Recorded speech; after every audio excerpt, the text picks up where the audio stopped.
je vais commencer. Bonjour, Frédéric Chauveau, Argos VR System. Alors nous concevons des systèmes de capture 3D. Ça va du body scan au scan objet en passant par le scan d'objets plus volumineux comme des voitures.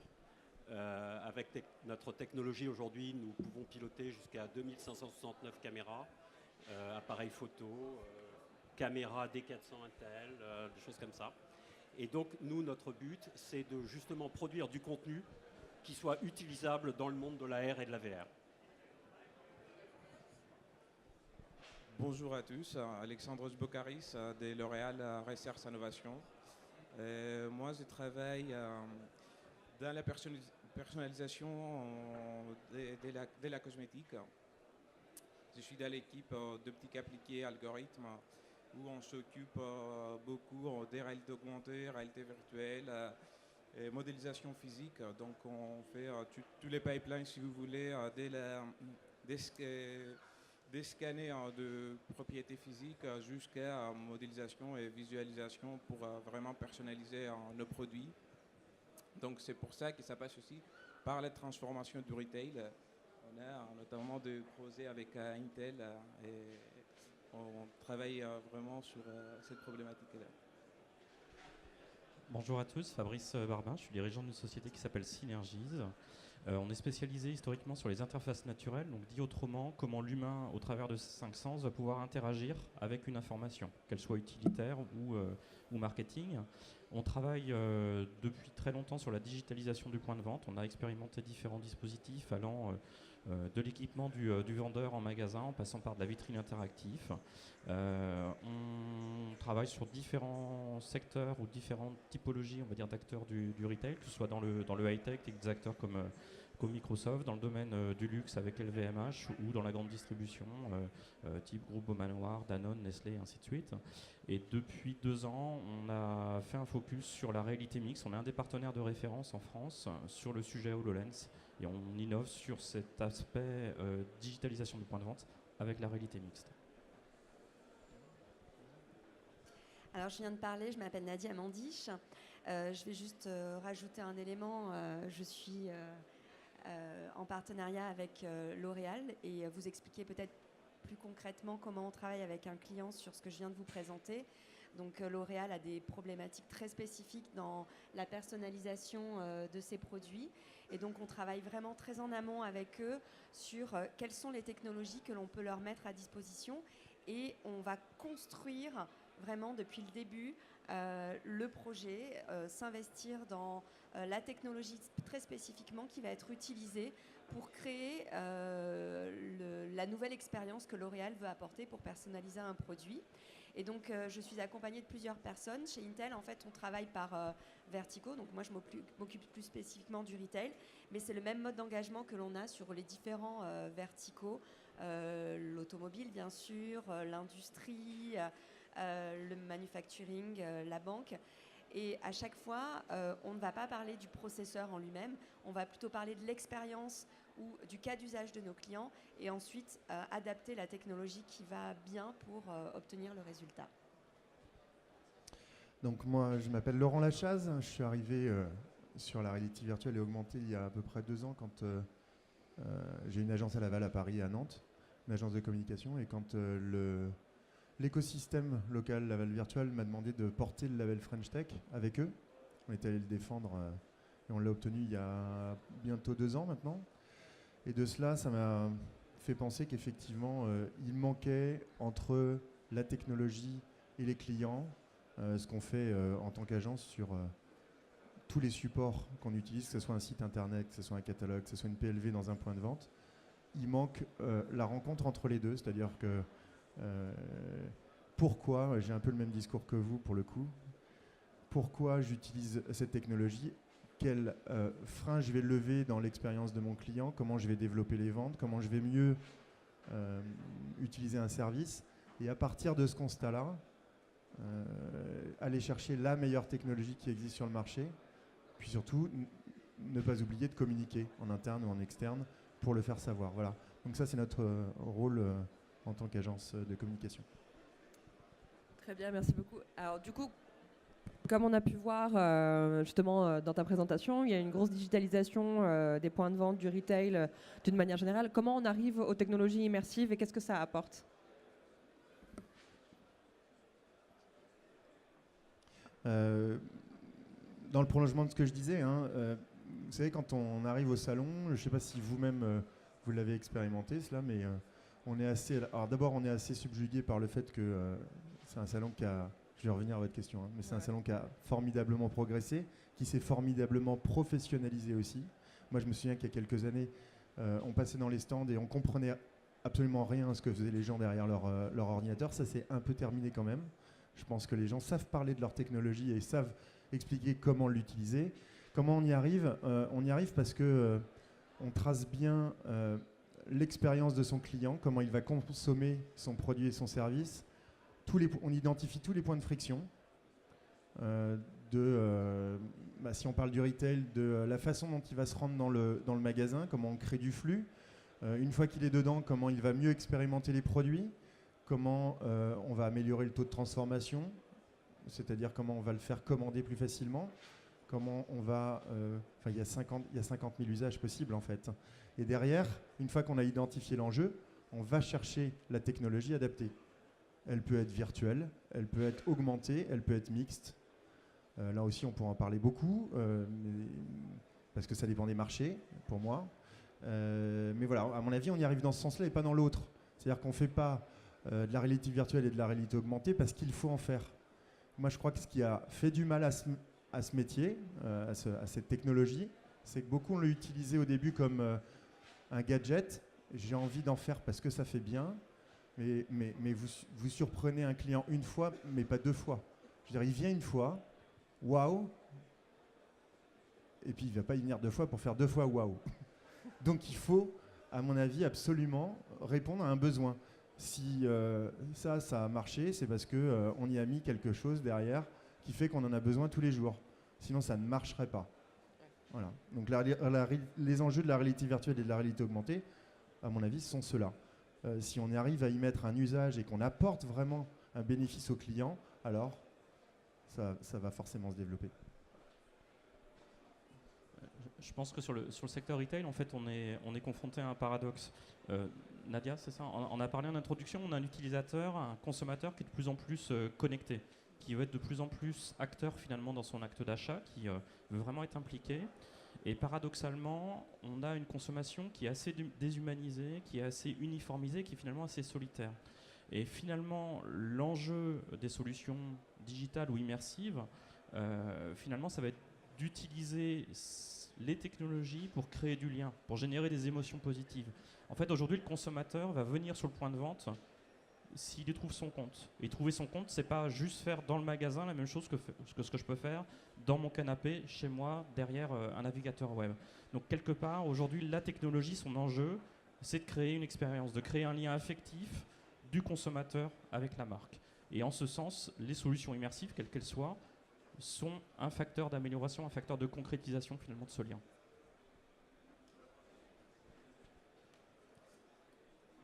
Je pense que, comme Nadia a très bien expliqué avant, dans son présentation, il y a une question clé.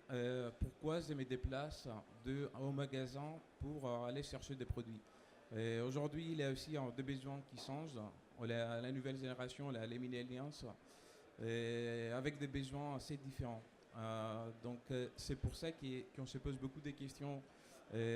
Comment sera les boutiques du futur?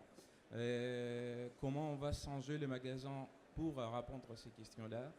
Par exemple, une fois qu'on peut acheter quelque chose dans notre téléphone, on est toujours connecté, et d'avoir livré dans une heure, pourquoi je me déplace au magasin pour aller le chercher? Et là, il y a des nouvelles technologies. Et l'enjeu, c'est là, comment je transforme une technologie que au début, on a ces wow factors, que c'est cool, c'est drôle, ça donne envie de l'essayer. Mais ça va finir très vite. Donc, qu'est-ce que la valeur ajoutée pour les clients? Et ça pourrait être soit à la fois une expérience, à la fois au produit, On trouve toujours l'innovation soit à l'expérience, soit au produit. Donc comment on pourrait réinventer l'expérience client en LSA et aussi réinventer les produits pour répondre à tous les nouveaux besoins des clients. Alors Nadia en parlait un petit peu dans sa présentation, et elle l'a évoqué. Les enjeux sont considérables aujourd'hui pour le retail physique. L'année dernière, 2017, des surfaces de vente comme JCPenney ou Macy's aux États-Unis ont fermé 5000 points de vente. Donc aujourd'hui, effectivement, le but, c'est d'apporter du trafic et de renouveler complètement la vision que le client a de ces points de vente. Alors comment faire ça? Vous l'avez dit, d'abord, il faut des applications qui ne soient pas gadgets. Il faut des applications qui soient des applications professionnelles et de qualité, qui donnent une véritable expérience client et qui ne soient pas simplement l'impression pour lui de se promener dans une salle de jeu. Le mot de gamification qui a été utilisé est un mot qui est à double sens. Effectivement, il y a gamification dans la mesure où on apporte au client quelque chose qui est nouveau dans son expérience, mais il ne s'agit certainement pas d'un jeu. Et je pense à certaines applications qu'on trouve aujourd'hui en AR ou en VR, plus en AR d'ailleurs, où on vous dit vous allez pouvoir choisir des meubles pour refaire votre salon. Moi j'ai fait ça, j'ai l'impression d'être dans le salon des Sims. Tout ça pour dire que non seulement il y a un vrai besoin d'applications de qualité, et ça passe par des dispositifs. Alors on parlait des différentes technologies. En magasin, il y a une technologie qui va certainement s'imposer parce qu'il n'y aura pas besoin de médium pour ça. Ce sont les techniques holographiques. Parce que ce sera une expérience directe. Mais pour arriver à ça, il va y avoir un gros souci. C'est la production de contenu présentable en AR et VR de qualité. On ne va pas pouvoir faire du jeu vidéo, d'autant que le jeu vidéo, depuis 2 ans, a évolué et il ne modélise plus, maintenant il scanne. Donc, comment aujourd'hui va-t-on pouvoir proposer à ces applications des contenus qui soient aussi réalistes que possible? Je crois que c'est un des gros enjeux. Et un autre élément qui vient d'être évoqué, c'est qu'effectivement, et ça a été également évoqué, c'est qu'il ne faut pas que l'expérience digitale qu'on veut mettre en magasin soit une expérience gadget, mais ça veut dire qu'il faut l'intégrer dès le début de sa réflexion, à la base même de la réflexion, et intégrer aussi toutes les opérations. Si vous mettez une super expérience qui fait exploser vos ventes, mais que vous n'avez pas pensé votre logistique, vous n'avez pas pensé l'approvisionnement, vous n'avez pas pensé la typologie de clients qui potentiellement sur ce point de vente pourraient être intéressés par ce produit, vous avez beau faire la plus belle animation, la plus belle mise en avant d'un produit, il faut vraiment intégrer la réalité virtuelle ou toute autre technologie, non pas comme quelque chose en silo, une expérience unique, mais une intégration de bout en bout de la réflexion du moment d'achat. Et élément important aussi, c'est que la création des contenus est fondamentale et il y a des freins technologiques et on les connaît bien chez Intel. Ces freins technologiques, il faut créer les contenus pour faire de la réalité virtuelle. Donc ça nécessite du compute, ça on sait faire, mais ça nécessite aussi des gens qui sont capables de consommer du contenu. Et pourquoi c'est important de consommer du contenu? Parce que ça fait revenir les gens en magasin. On va prendre un exemple. Aujourd'hui, MK2 investit dans un nouveau mode de consommation du cinéma en réalité virtuelle.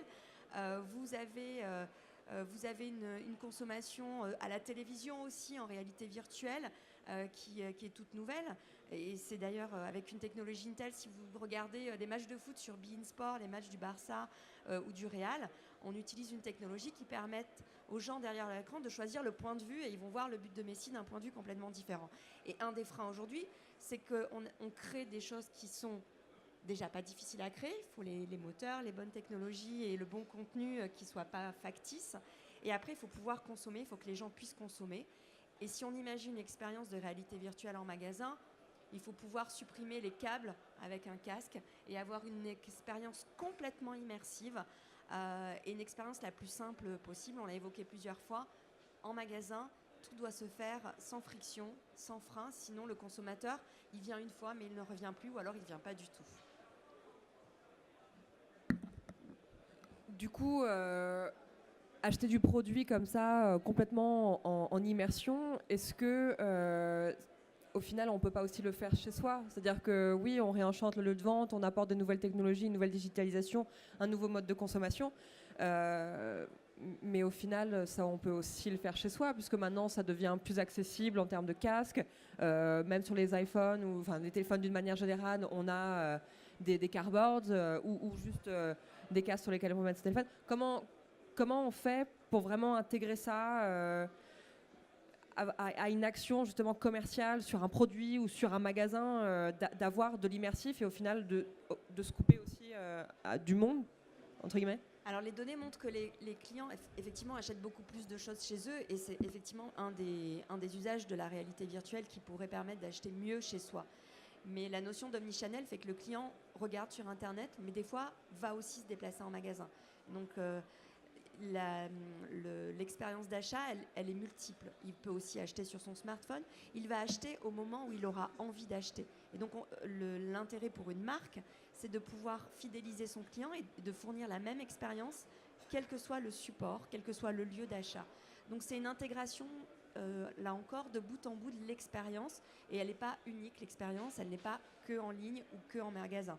Aujourd'hui, on le voit, les gens qui ont créé des sites internet sans se préoccuper de l'expérience qu'ils fournissaient dans leur magasin, eh bien, il y a une expérience déceptive pour le consommateur. Il va être ravi d'aller sur le site internet, il va avoir une visualisation du produit qui va être intéressante, une visualisation des stocks, mais si ce site internet n'est pas intégré aux stocks qui sont en magasin, le client va être déçu par la marque et finalement va quitter la marque. Donc la notion de fidélité est assez importante.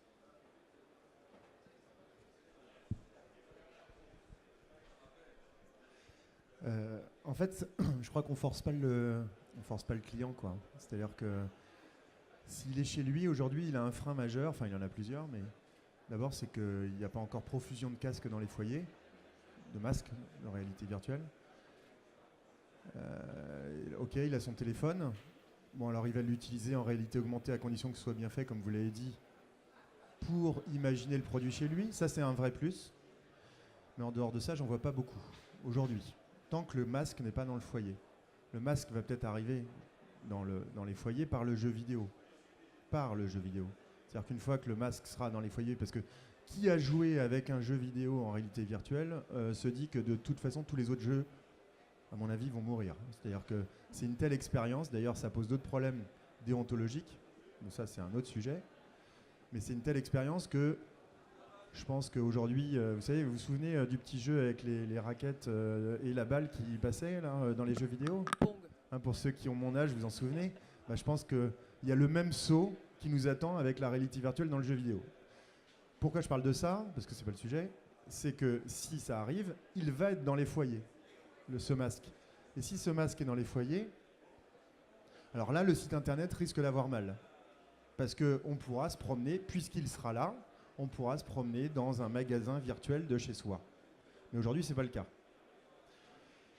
Donc aujourd'hui, on va quand même en point de vente parce qu'on a besoin d'être en immersion, on a besoin de sentir le produit, on a besoin de le voir et on a besoin d'informations en plus. Et ces informations en plus, aujourd'hui, on les a essentiellement par la réalité augmentée. Essentiellement. C'est compliqué dans un point de vente et de se couper du monde avec un masque. Il faut vraiment y apporter un vrai bénéfice. Ça, c'est pour répondre à votre question déjà sur magasin physique, magasin virtuel chez soi. Alors, il y a aussi quelque chose entre les deux. Et je crois qu'on commence à voir l'émergence de ça et ça risque d'arriver. C'est entre le site internet et le point de vente physique, il y a le showroom virtuel. C'est-à-dire, j'ai besoin de m'immerger. J'ai pas le matériel chez moi. Je descends pas très loin dans mon quartier. Je mets un masque et j'ai peut-être un parcours client à la Ikea, hein, vous voyez, où je charge avant, je dis sur quoi quel est mon intérêt, je charge les produits, je circule dans le magasin virtuel, je peux toucher, je peux expérimenter le produit, je peux regarder ce que je peux mettre dans le réfrigérateur par exemple. Et puis à la fin, j'arrive en caisse, je pose mon masque et on me livre chez moi. J'ai pas la contrainte non plus, comme dans le magasin physique, de le transporter. Ça, c'est une autre voie qui commence à arriver. Est-ce qu'elle va se déployer fortement?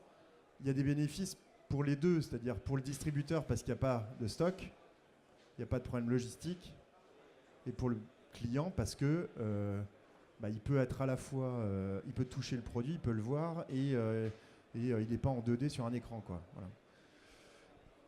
En tout cas, ce qu'il faut pour savoir si ça va se développer ou pas, c'est savoir si ça apporte, si ça apporte quelque chose au client final, bien sûr, mais on peut aussi le regarder du point de vue du professionnel. Ça, on n'en a pas parlé tout à l'heure dans le retail. Je reviens sur la question d'avant. Dans le retail, bien sûr qu'il y a le client dans le magasin, mais il y a aussi l'intérêt de la marque. On peut utiliser la réalité virtuelle ou la réalité augmentée pour former des vendeurs, par exemple.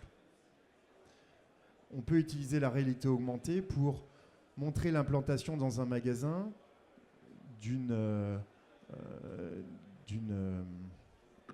PLV, merci, d'un linéaire qu'on propose d'implanter dans une parfumerie. Quand je suis une marque, j'ai envie de proposer au magasin une PLV ou un linéaire. Voilà, je lui montre comment ça va être dans le linéaire. On peut faire des planogrammes aussi. Pardon ? On peut faire des planogrammes aussi en réalité virtuelle. Ça coûte cher de déplacer des rayons. Tout à fait. Donc ça veut dire qu'il y a un marché B2C, mais il y a aussi un marché B2B sur la réalité virtuelle et augmentée. Pour compléter, il suffit de regarder en fait les tendances aujourd'hui de certains acteurs qui étaient uniquement online pour regarder qu'aujourd'hui ils sont en train de revenir sur du magasin physique. Donc certes, on a le développement de l'acte de consommation purement connecté, sur lequel effectivement pour avoir certaines applications digitales, mais pour autant, l'humain reste quand même friand d'un vrai contact avec le produit. Il suffit de regarder, on parlait en introduction tout à l'heure d'Amazon Go, il y a cette volonté de revenir sur du physique. Il y a eu des annonces la semaine dernière sur des convergences justement entre des acteurs purement online et des acteurs purement offline. Donc on est de toute façon sur une tendance de se dire on ne va pas sur le entièrement online, il y aura toujours du physique. Par contre, on ira vers du phygital, c'est-à-dire vraiment la fusion entre le fait de voir le produit et d'avoir une expérience qui est enrichie autour du produit. Comme tu commençais à l'évoquer, il y a des nouveaux scénarios qui arrivent au service des marques sur le visual merchandising, sur la formation, sur la data visualisation, sur l'analyse des parcours consommateurs. Et puis au niveau des consommateurs finaux, on va pouvoir aussi être sur des nouvelles façons de consommer, on va apporter du service finalement, avec mon casque VR, AR ou MR. Je vais pouvoir me balader dans un point de vente et avoir une vision enrichie du point de vente. Tel produit que je regarde, finalement en temps réel, je vais avoir de la remontée d'informations complémentaires qui va me donner des caractéristiques, soit intrinsèques au produit, soit par rapport à mes propres goûts. Et ce qui fait que deux personnes qui vont cheminer dans le même magasin n'ont pas forcément la même information. Ce sera vraiment en fonction de leur historique, de leur goût, de ce qu'on sait de ces personnes, qu'on va pouvoir personnaliser la visite. Il suffit de regarder certaines expériences également sur des logiques de configurateurs. Alors sur du produit peut-être un petit peu plus volumineux, on peut regarder ce que fait Lowe's aux États-Unis sur des configurateurs de cuisine. Vous arrivez dans un showroom, vous avez juste un bout de cuisine, des éléments bas de cuisine. Vous prenez des HoloLens et vous allez pouvoir choisir un nouveau plan de travail, choisir la couleur des portes, rajouter des éléments, changer la taille. Ça, c'est le consommateur qui le fait. Et il le fait en restant en ancrage, en échange avec un conseiller qui est là, qui a une restitution sur écran, sur une tablette, et qui voit ce que fait le consommateur et qui est capable de le guider dans son expérience. Donc l'idée, c'est pas d'aller sur du tout digital pour se passer du vendeur, mais plutôt de repenser l'expérience d'achat pour que le vendeur finalement soit outillé pour accompagner au mieux le client. Et pour moi, l'enjeu de la digitalisation du point de vente, c'est ça. C'est comment est-ce que finalement on outille le vendeur pour l'accompagner au mieux son client sur des nouvelles expériences d'achat. Et on revient sur le fait de donner du sens. Si je viens sur le point de vente, c'est pas pour consommer comme je le fais sur le web, c'est pour vivre une expérience qui va être augmentée. Oui, justement, vous, L'Oréal, vous êtes une marque. C'est quoi vos utilisations au final, B2C et B2B ? Pour compléter aussi sur les questions, je pense qu'il y aura toujours des plusieurs vitesses. C'est-à-dire on aura des expériences à la maison et des expériences au magasin.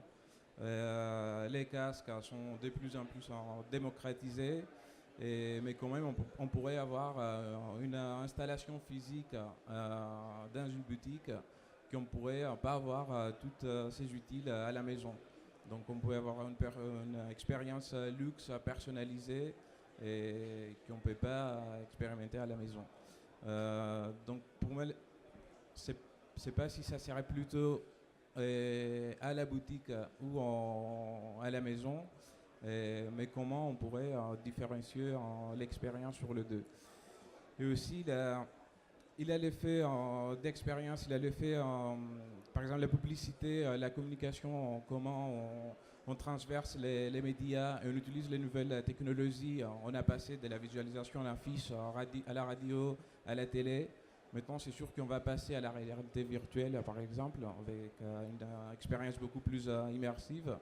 Par contre, ça ne veut pas dire qu'on peut faire que ça. Donc dans les magasins, on peut aller beaucoup plus loin. On peut avoir des expériences, comment on découvre les produits d'une manière beaucoup plus différente, très nouvelle.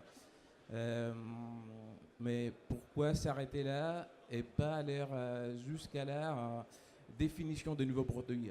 On peut utiliser en fait toutes les technologies de réalité augmentée, réalité virtuelle, pas seulement pour découvrir les produits, mais pour définir nos propres produits personnalisés. Si je prends par exemple l'exemple de miroir augmenté, que L'Oréal a déjà lancé depuis 2014, on peut avoir une expérience virtuelle où on essaye des produits, mais après on peut aussi choisir notre propre produit qui est hyper adapté à nous, à notre physique, à notre couleur, et avoir la fabrication du produit à la boutique. Donc on peut avoir aussi les deux, proposer en plusieurs expériences. Je vais compléter ce que tu dis, Alexandro, puisqu'on travaille ensemble là-dessus. C'est en fait l'avantage de la technologie, c'est d'enrichir le produit. Aujourd'hui, L'Oréal fait des produits et les gens vont en magasin pour avoir des conseils avec des beauty advisors. Et on se rend compte qu'il y a la concurrence d'Internet. La jeune génération va chercher des tutoriels pour se maquiller sur YouTube. Comment on fait le lien à la marque quand quelqu'un, un blogueur, une blogueuse en l'occurrence, fait des tutoriels sur YouTube et qu'on a une grande marque comme L'Oréal. Et l'utilisation de la technologie va venir enrichir à la fois le produit parce qu'on va le customiser, donc fidéliser sa consommatrice avec le teint particulier, par exemple chez Lancôme, qui est vraiment le fond de teint qui nous est adapté. Donc on crée ce lien de fidélité avec le client, mais il faut que le client rachète le produit. Et c'est là où l'expérience, l'enrichissement du produit et l'enrichissement en magasin, avec un miroir qui va nous expliquer comment utiliser le produit, une vendeuse qui va venir apporter des conseils supplémentaires. Et donc là, on fait le lien, comme tu l'évoquais, entre le phygital, l'expérience en ligne, le conseil beauté sur YouTube, et puis la réalité. Et l'intérêt, il est pour la marque qui va fidéliser son client et qui va garder le contact direct avec son client. Et puis je crois qu'il y a aussi des technologies qui sont connexes à la AR et à la VR qui permettent de créer du trafic sur le lieu physique. Je pense par exemple pour des magasins qui font du textile, une cabine qui permet aux clients de venir se faire scanner, alors ou créer un avatar ou un mannequin virtuel qui est simplement à ses mesures. Donc là, il faut que physiquement il se déplace. Et ensuite, vous avez des techniques, alors par casque ou par hologramme, qui permettent effectivement d'utiliser ce mannequin pour essayer des vêtements.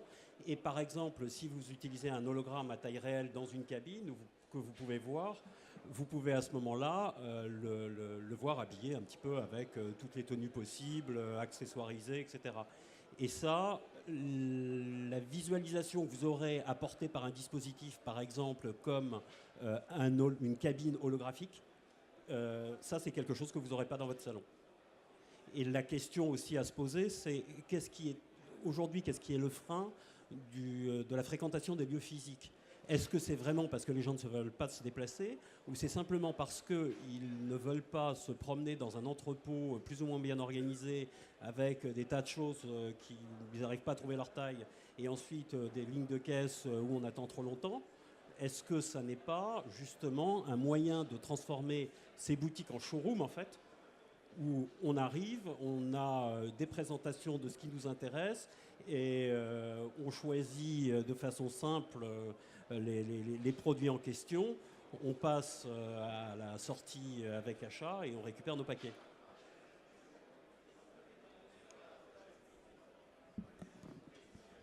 Du coup, c'est intéressant, il y a plein de nouvelles technologies, d'immersives, etc. qui apparaissent. Du coup, comment c'est accueilli? Est-ce que vous avez des retours? Est-ce que vous avez des contraintes aussi? Est-ce que vous avez eu des échecs particuliers? Alors moi, j'ai partagé avec vous l'expérience qu'on a eue en présentant des technologies qui sont quand même assez innovantes. Je vous en ai parlé tout à l'heure, la reconnaissance faciale. Quand on présente ces technologies, j'ai fait plusieurs démos avec des clients qui venaient du monde entier. L'adoption de ce type de technologie est différente quand on est en France, quand on est en Asie, quand on est aux États-Unis. Donc il y a des freins culturels aussi sur l'adoption de certaines technologies qui sont évidentes. Tout le monde ne veut pas être scanné. Après, on a des contraintes aussi législatives, en particulier en Europe. L'expérience est vraiment, vraiment liée à la culture et à la typologie de produits. Et cette adoption, il faut aussi prendre en compte quel client et quelle zone géographique. C'est un élément important quand on est une multinationale qui opère dans tous les pays. C'est un des freins aujourd'hui.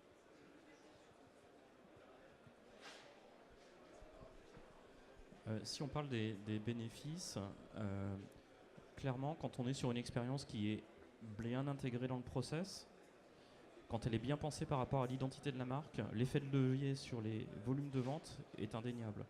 Je vais prendre 2 exemples. Exemple de la cabine connectée, où quand vous rentrez avec un vêtement, le vêtement est reconnu, ce qui fait que si vous avez un problème sur la couleur, sur la taille ou autre, vous pouvez biper directement une vendeuse qui va vous ramener la bonne taille dans la cabine. Plus 10% sur le panier moyen, parce qu'on sait que finalement, plus on va faire de rétention du consommateur dans la cabine, plus la probabilité d'achat augmente. Premier exemple. Deuxième exemple, sur de la scénarisation de produits, de présentation de produits, je pense notamment à des produits dans les spiritueux sur sujet plutôt luxe. Le fait d'engager le consommateur sur une découverte didactique du produit, finalement, redonner les codes identitaires, expliquer le produit, son histoire, comment il était conçu, impliquer finalement le consommateur vis-à-vis du produit lui-même, là également plus 10% dans la transformation du panier moyen. Donc on voit que si l'expérience elle est bien conçue, on peut avoir des effets de levier qui vont optimiser finalement l'acte d'achat.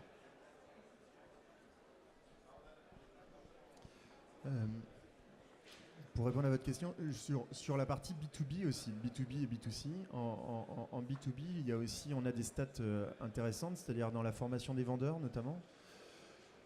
Je sais que c'est Walmart aux États-Unis qui a formé ses vendeurs au Black Friday par exemple, parce que là tout d'un coup tout le monde arrive, c'est l'horreur, gestion de stress, on fait des scénarios, il y a un mouvement de panique, qu'est-ce qu'on fait, comment on s'organise, etc. Là-dessus, taux de mémorisation supérieur à tout ce que vous pouvez expliquer, parce qu'ils le vivent. Voilà. Donc là c'est indéniable. On oublie souvent le B2B. Deuxième exemple dans le B2B.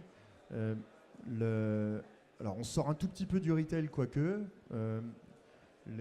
Sodexo et la restauration collective, les risques de se brûler, de se couper dans une cuisine,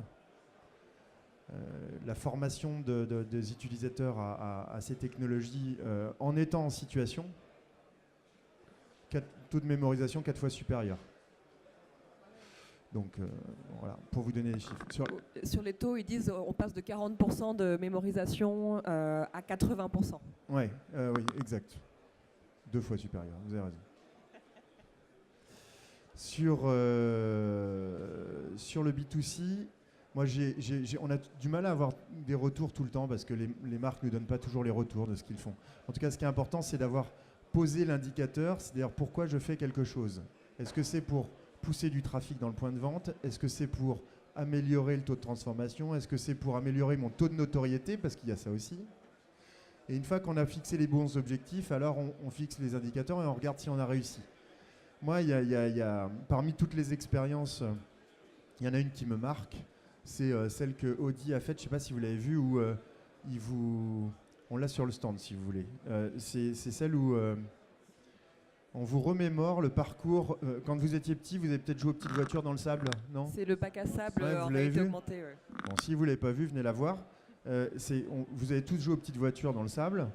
Et là, on vous propose de rentrer dans la petite voiture. En fait, on a tous rêvé de rentrer dans la petite voiture.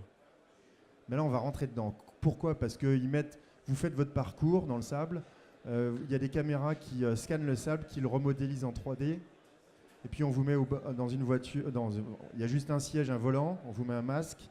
Et là, vous êtes dans la nouvelle Q5. Et vous faites votre parcours. Et bien sûr, vous pouvez voir l'intérieur de la voiture, comment elle est super bien agencée, etc. Ça, l'usage, c'est quoi? Si je le mets en concession, j'annonce l'événement, je le mets en concession, venez essayer la nouvelle Q5, et qu'on propose ça comme expérience, alors j'ai pas le chiffre, mais évidemment, le taux de mémorisation, il est très fort. Parce qu'on vit une expérience unique, différente, etc. Pour autant, on n'a pas exactement le comportement de la voiture sur le sable, etc. Mais c'est pas ça qu'on cherche en fait. C'est pour ça que ce qui est important, c'est de savoir qu'est-ce qu'on cherche au départ. Là, on joue sur la notoriété. Et bien sûr qu'avant d'acheter la voiture, je pense qu'on va vraiment l'essayer. Ça ne remplace pas le fait d'essayer la voiture. Mais ça pousse du trafic. Et ça joue sur la notoriété. Donc, au final, aujourd'hui, il y a quand même une grosse notion de mélange en fait, de storytelling pardon, et d'expérience vécue. Et en plus, notion de raccrocher, de pouvoir vendre, rapporter les clients en magasin.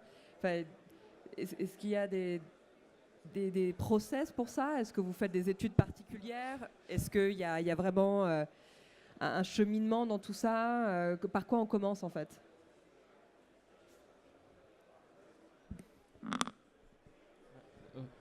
Globalement, c'est là où en fait il faut s'appuyer sur des équipes qui vont être pluridisciplinaires, qui vont être à la fois des équipes techniques pour être en capacité de faire et d'intégrer.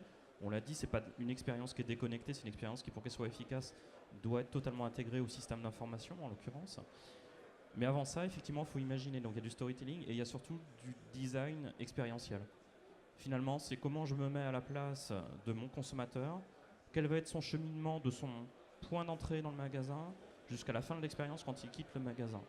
Et ça, en fait, c'est une phase préalable qui est juste fondamentale sur tout projet d'innovation, c'est d'intégrer cette logique de storytelling avant de passer sur le volet technique, qui est finalement qu'une concrétisation de ce qui a été modélisé.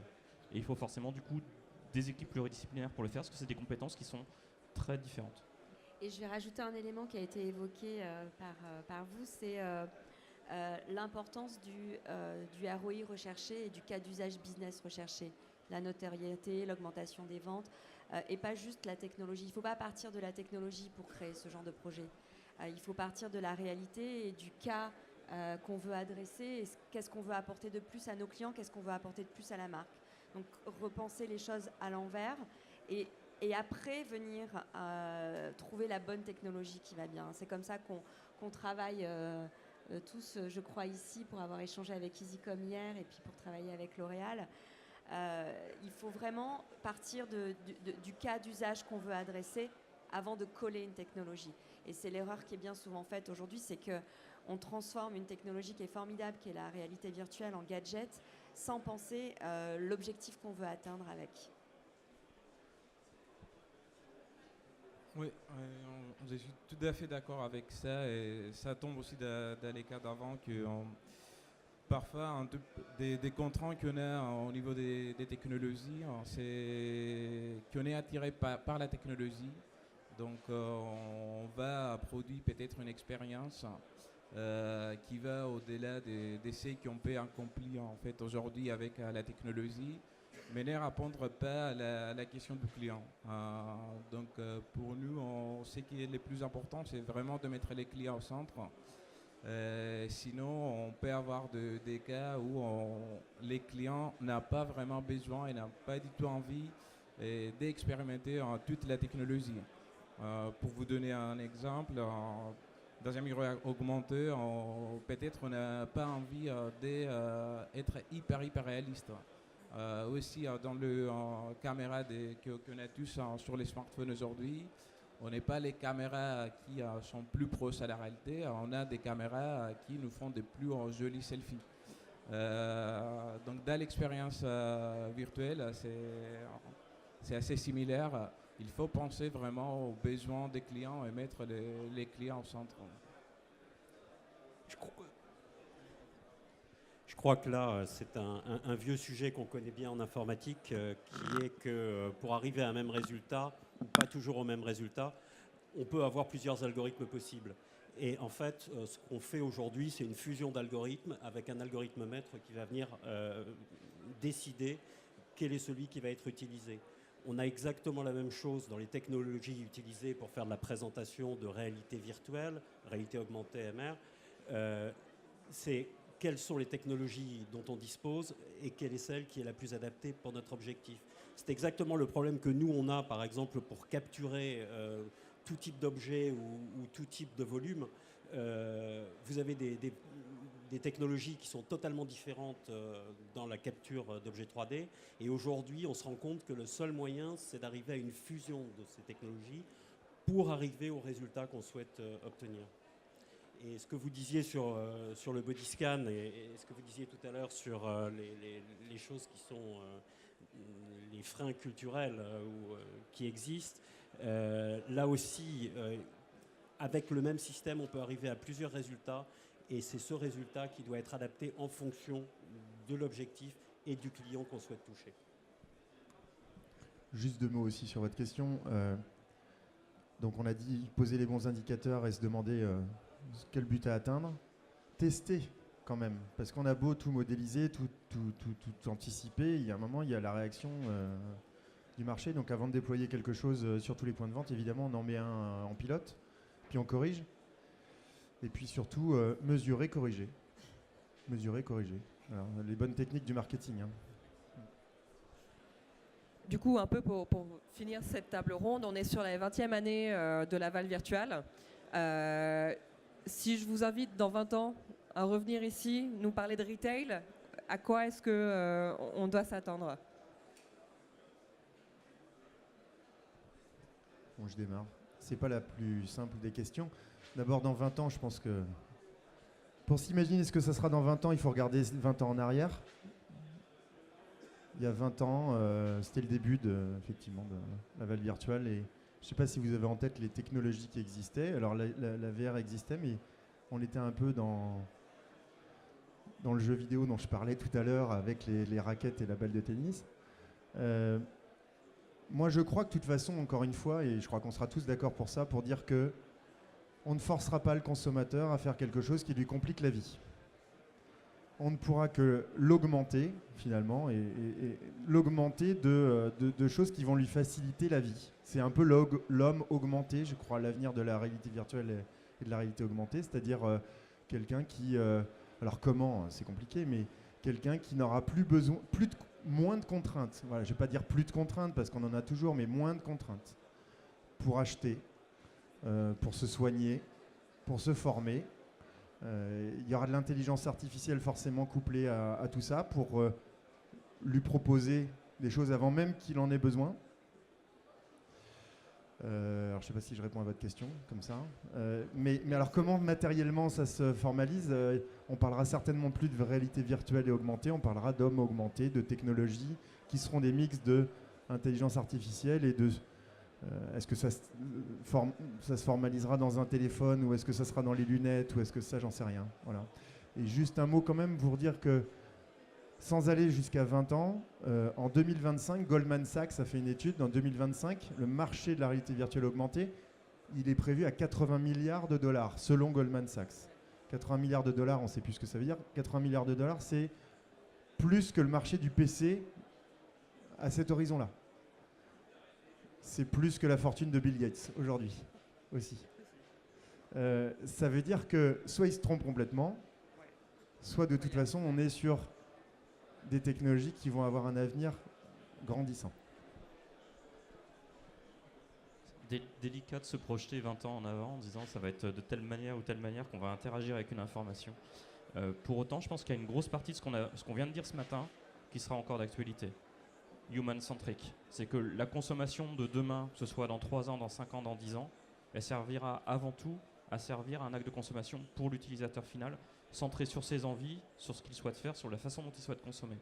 Le média, finalement, c'est juste une conséquence de ça. Donc c'est un petit peu peut-être le leitmotiv qu'on a essayé de véhiculer ce matin, c'est que c'est avant tout centré sur le consommateur, sur l'humain, et ça, je pense que ça ne va pas changer. Je pense que dans 20 ans, une boutique va ressembler beaucoup en plus à un stand des technologies des Laval d'aujourd'hui. Mais c'est aussi, je pense que c'est ce qui va changer. C'est pas seulement la manière qu'on consomme, mais aussi ce que consomme. Donc, je pense qu'il y a une industrie aussi en transformation avec les retail qui est en transformation aujourd'hui. Alors j'imagine que dans 20 ans déjà, on n'aura plus à prendre un train pour venir, mais on sera là en hologramme.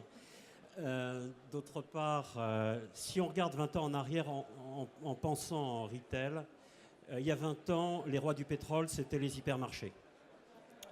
On voit ce que ça donne aujourd'hui et on voit qu'on va plus vers un commerce de proximité avec la possibilité de connaître les origines, etc. Donc je pense qu'effectivement, dans 20 ans, ce qui va être le fil conducteur, c'est la création d'un client augmenté. Un client qui, de toute façon, demande de plus en plus d'informations sur les origines des produits, sur un storytelling sur les produits. Vous allez acheter un article, j'ai un ami qui fait ça, il rapporte d'Extrême-Orient des objets qu'il achète dans des petits villages. Et son truc, c'est de vendre avec toute l'histoire de cet objet, avec les photos de celui qui l'a conçu, etc. Avec la réalité augmentée, demain, vous allez aller trouver un produit, vous pourrez avoir toute la provenance de cet objet. Et je crois que ça, c'est une vraie demande aujourd'hui du client. Et puis je crois que dans 20 ans, ce qui va arriver, c'est ce qui est virtuel aujourd'hui. Parce que je reprenais cette définition d'un dictionnaire de l'Académie française de la fin du XVIIIe qui donnait comme définition du virtuel, le virtuel, c'est une réalité en devenir. Le virtuel ne s'oppose pas au réel. Le virtuel est un potentiel réel. Et je crois que le virtuel qu'on prépare aujourd'hui, c'est le réel de demain. Alors moi, je vais conclure avec la phrase d'Intel qu'on utilise, c'est qu'on n'est pas là pour prédire le futur, on est là pour l'inventer et on est tous présents aujourd'hui pour le fabriquer, l'inventer tous ensemble. Les technologies dont on aura besoin dans 20 ans, c'est maintenant qu'on les crée, c'est maintenant qu'on les pense. Mais un élément qui est commun à tous ici, c'est que pour créer ces technologies, il faut penser aux personnes qui les utilisent. Il ne faut pas penser à la technologie en elle-même, il faut se préoccuper du besoin de la personne qui va utiliser cette technologie pour inventer le retail du futur. Donc chaque jour, on construit ce retail et je citerai un exemple. Aujourd'hui, quand on va dans un cinéma, on regarde un écran en 2D, au mieux en 3D avec des lunettes assez basiques. Et pour pouvoir regarder un film en réalité virtuelle à la maison ou dans une salle de cinéma, Intel a créé un studio à Los Angeles qui utilise la technologie 6DOM.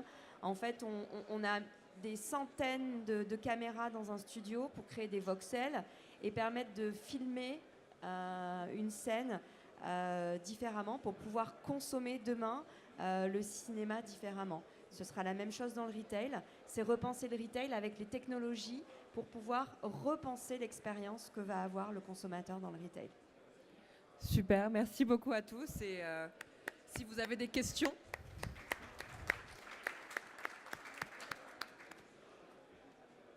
Pas de questions?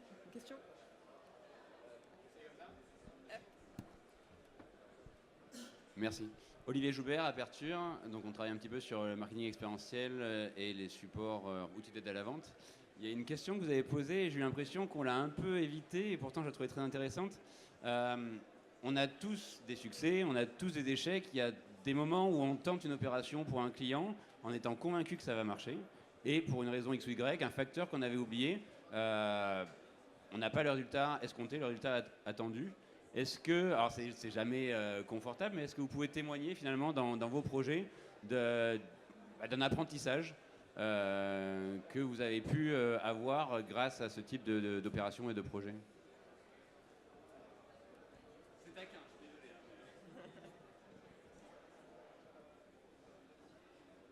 Je ne vais pas citer de clients, je ne vais pas citer de projet, je vais juste citer un exemple parmi d'autres. Souvent, les échecs sont liés au fait qu'on a trouvé une technologie waouh, fabuleuse, génialissime et qu'on a voulu l'implanter dans un magasin. Sauf qu'on n'a pas du tout pensé aux problématiques de ce magasin. Est-ce qu'on a suffisamment de réseaux? Est-ce qu'on a l'infrastructure IT qui va bien, les serveurs qui vont bien pour amener l'information? Est-ce que le consommateur va venir dans le magasin pour utiliser cette technologie? Et on a tendance à imaginer l'effet waouh, la techno génialissime qui va être implémentée, mais on ne pense pas à tout ce qui est autour. Je l'ai évoqué tout à l'heure. On va mettre un super programme, une super démo de PLV hyper innovante, utilisant toutes sortes de technologies, sauf qu'on a oublié un détail, c'est qu'on n'a pas le produit disponible dans ce magasin-là. Et donc, souvent, le succès, il vient de l'intégration du projet en intégrant tous les éléments. Est-ce qu'on a formé ces vendeurs à cette technologie? Est-ce qu'on a mis à disposition le produit? Et est-ce qu'on a pensé à tous les biais techniques et technologiques qui vont faire que à un moment, ça va planter? Alors moi, tout d'un coup, je réalise que j'ai une petite expérience qui n'a pas fonctionné comme on le voulait. Nous avions un producteur de yaourts qui voulait avoir ses yaourts en réalité augmentée, en scan, etc. Donc il nous a fourni des yaourts et on a scanné les yaourts. Le problème, c'est que nos scans étaient trop réalistes. C'est-à-dire que quand on a des pots de yaourt qui ont un emballage en carton un petit peu gris, ben ça ne fait pas blanc. Donc on vous explique que ce n'est pas appétant. Ben oui, mais désolé, ils sont comme ça, les pots de yaourt. Et donc là, on a touché un petit peu les limites de ce qu'on pouvait faire. Et en fait, on a tiré comme conclusion que on savait pourquoi sur les catalogues alimentaires, ils passaient tout sous Photoshop. Et du coup, on a envisagé une technologie qui nous permettait de recorriger complètement tous les scans pour que ça soit moins réaliste dans ce cas-là. Moi, le cas qui me vient à l'esprit, c'est le problème du budget qui nous fait retomber souvent sur une expérience gadget. C'est-à-dire qu'il ne faut pas oublier que quand on parle d'un client, c'est différent. J'oppose encore le B2B et le B2C parce que le B2B, vous avez moins de freins. Si la techno elle est sur une appli, le vendeur il va l'ouvrir l'appli. Le client, si la techno est sur une appli, il faut lui donner une bonne raison de l'ouvrir l'appli. Et si vous n'avez pas de budget, souvent, enfin moi par expérience, on a fait l'erreur d'accepter de faire des choses avec des contenus existants, par exemple du client, une vidéo, mais sauf que la vidéo elle apporte rien. Et qu'au final, les clients l'ont fait une fois, et puis ils ont dit c'est nul la réalité augmentée, ça sert à rien. Voilà. Donc pour moi, le frein majeur, c'est, on revient sur les usages, mais le budget, faire attention au budget. Encore une fois, en fonction des objectifs qu'on se fixe, tout simplement. Mais finalement, le coût dépend de l'objectif qu'on en attend. Mais faire un petit truc sur un coin de table avec une vidéo existante qui apporte rien au client, il vaut mieux rien faire. Voilà. Vous connaissez le proverbe, des fois on réussit, des fois on apprend. Et finalement, on parle de nouvelles expériences, on parle d'innovation. Donc on pourra tous venir avec des convictions, jamais avec des certitudes. Et c'est la confrontation finalement sur le terrain qui va valider ou invalider finalement les hypothèses et qui va faire qu'on va devoir réorienter. Alors effectivement, réorienter quand on a déployé sur tout un panel de magasins, ça peut être compliqué. D'où l'intérêt effectivement d'impliquer le plus tôt possible dans le process d'innovation le consommateur final avec du panel, ou comme tu l'évoquais, de partir d'abord sur des logiques de pilote à petite échelle, de valider avant de passer à l'échelle. Donc en fait, c'est plus dans la méthodologie finalement qu'on va pouvoir gérer le risque lié à l'adoption et l'adéquation finalement d'innovation avec vraiment la façon de consommer. Juste pour compléter, parce que parfois c'est un problème de conception, un problème logistique, un problème de mauvaises problématiques. Parfois c'est aussi juste une question de timing. Il y a des choses qui aujourd'hui ne marchent pas, mais demain peut-être sera le cas. Si vous voyez plusieurs technologies qui sont représentées ici aujourd'hui, ils n'ont pas énormément changé les derniers 20 ans. Mais c'est aussi le monde qui change et à la fois c'est juste les timings qui pourraient faire un projet marcher ou pas.